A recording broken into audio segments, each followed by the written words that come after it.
मिली है लाहौर के इस नन्हे 11 साला कोबैमा वाइस अलीजर से, जिन्होंने 10 साल की उम्र में K2 बेस कैंप तक ट्रैकिंग करके पूरी दुनिया को हैरान कर दिया है। अलीजर K2 की ट्रैकिंग के अलावा भी 2 और बड़ी चोटियों पर कदम जमा चुके हैं। डैडी क्योंकि प्लान कर रहे थे तो मुझे भी इससे ही शौक आया। रिसेंटली गोंडोगोरो पीक का सबमिट करके आए हैं। गोंडोगोरो पीक थी 5800 मीटर।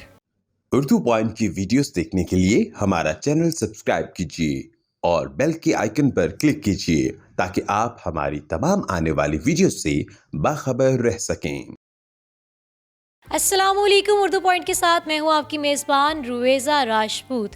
कहते हैं बड़े मियाँ तो बड़े मियाँ, छोटे मियाँ सुभान अल्लाह। एक 11 साला नुखैस बच्चे ने वो काम कर दिखाया जो बड़े 100 बार करने से पहले सोचते हैं।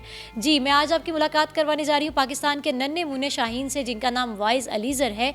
इन्होंने K2 बेस कैंप के 5000 मीटर को सर किया है। इसके अलावा और भी बहुत सी पहाड़ चोटियाँ इन्होंने सर की हैं। ये ऐसे नायाब शौक क्यों रखते हैं, कैसे रखते हैं और कैसे इसको सरअंजाम देते हैं, आइए इन्हीं से जानते हैं।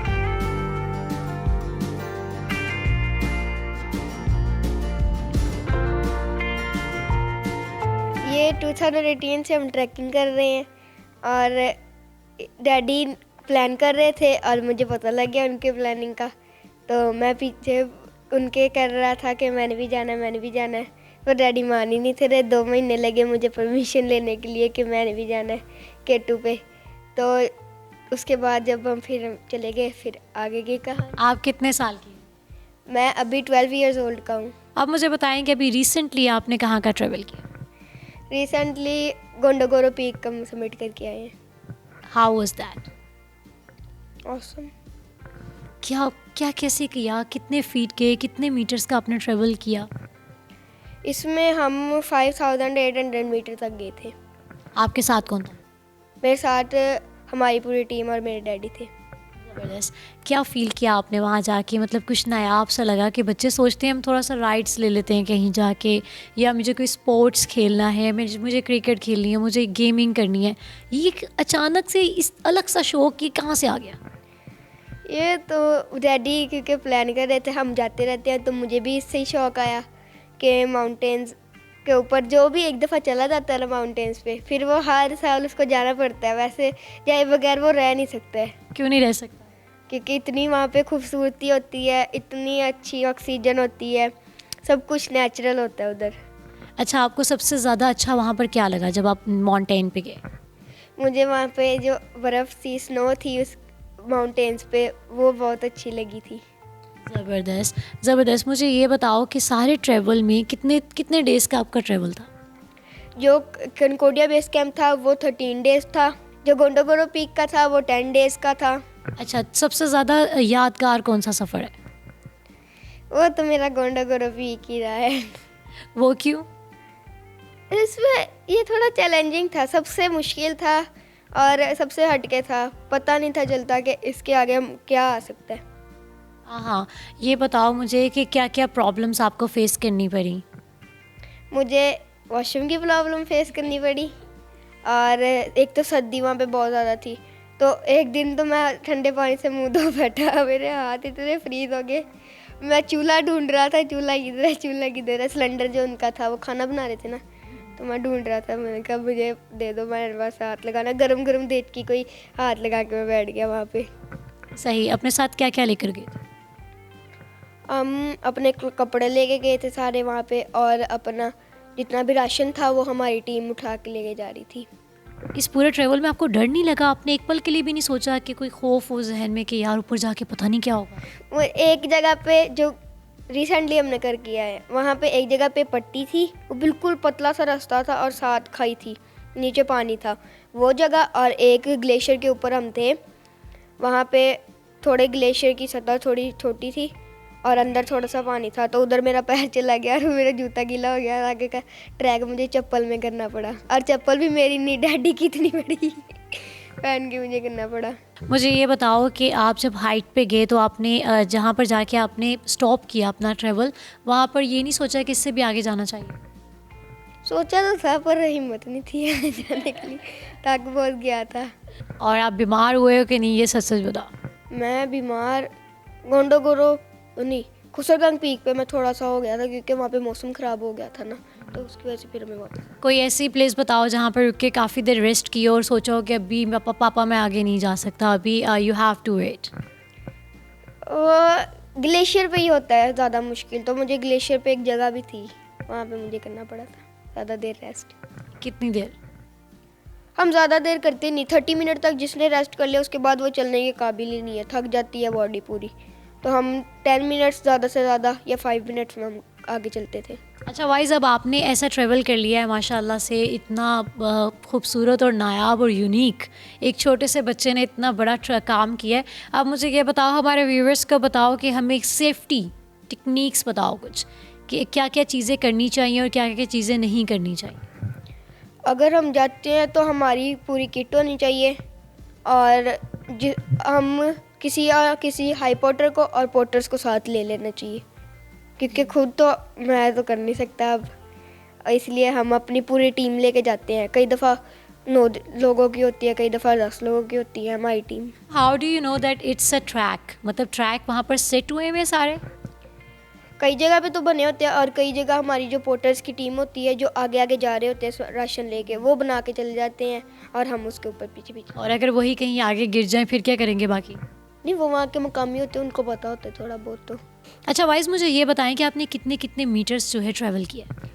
एक हमारी थी जो केटू का था, केटू था 4700 मीटर, वो भी हमने अचीव किया। और गोंडोगोरो पीक थी हमारी, वो थी 5800 मीटर। और जो खुसरगंग पीक थी वो 6040 मीटर थी, पर 5000 मीटर से हमें वापस आना पड़ा था क्योंकि मौसम ख़राब हो चुका था, तो उसकी वजह से हम वापस आ गए। अच्छा, और मुझे ये बताओ कि जैसे जैसे हम हाइट पे जाते हैं, ऑक्सीजन के हवाले से बताओ कि उसका क्या प्रोसीजर है, क्या करते हैं आप उसके लिए? उसके लिए हम एक्लेमेटाइजेशन प्रोसेस होता है वो करते हैं, और उसमें होता है कि हम 600 मीटर ऊपर जाते हैं, थोड़ा वेट करते हैं और फिर 300 मीटर नीचे आते हैं। तो इसको करने के लिए हम स्कर्दू से थोड़ा ऊपर जाते हैं और फिर हम आके स्कर्दू में जाते हैं। लोगों का रिस्पांस बताएं, जो आपके साथ ट्रैवल कर रहे थे, उनका रिस्पांस बताएं, वो आपको देख के क्या रिएक्शंस करते हैं? जब भी हम पहुंचते थे किसी भी कैंप साइड पे, तो सबसे पहले वो थोड़ी बहुत तालियां बजा देते थे कि इतना आप करके इधर पहुंच चुके हैं, और आगे के लिए मोटिवेट करते थे। और कोई एक ऐसा मोमेंट कि जहाँ पर आपको किसी ने कहा हो कि यार ये अब बच्चा क्या कर रहा है यहाँ पर, और बेटा आप बस यहाँ ही से वापस जाएं, आप थक जाएंगे, नहीं हो पाएगा? नहीं, ऐसा तो कोई भी नहीं कहता। सब अप्रिशिएट करते थे? जी, कोई भी नहीं था कहता कि आप पीछे जाओ या गलती की है, सारे मोटिवेशन ही देते थे। ज़बरदस्त। अच्छा वाइस, हमारे आप बहुत अच्छी मोटिवेशन हो आपके जैसे बच्चों के लिए। अपने जैसे छोटे छोटे बच्चों को क्या कहना चाहोगे कि उनको डरना नहीं चाहिए और ये हार्मफुल नहीं होता, आप ये ट्रैवल करें, आप जो है जाना चाहिए, लाइक दिस, क्या मैसेज देना चाहोगे? मैं मैसेज तो यही देना चाहूँगा कि किसी भी चीज़ से डरना नहीं है, उसको अचीव करना है, और जिस चीज़ के लिए आप चले जाएं उसको आप पूरा करके ही वापस आएँ।